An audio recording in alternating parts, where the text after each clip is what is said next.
Bé, la hipercolesterolèmia o la dislipèmia és una malaltia crònica produïda per un lípid, que és el colesterol, que té la capacitat d'adherir-se als vasos arterials i amb el pas dels anys pot produir complicacions d'origen principalment cardíac. Per això es reconeix el que és la hipercolesterolèmia com una malaltia o un factor de risc cardiovascular. Com prevenir-lo?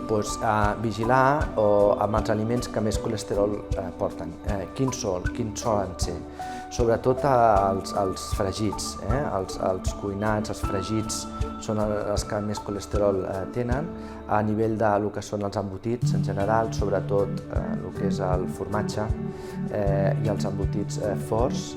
La llet, derivats làctics, sobretot el que és la llet sencera, són els que potser més colesterol tenen.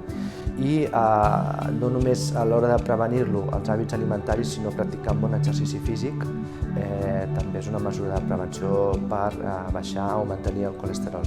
El tractament principalment conservador és alimentari, com dèiem, els factors l'exercici físic, baixar pes, i en aquells casos en els quals les mesures més conservadores no són suficients, doncs també s'ha de tractar mèdicament.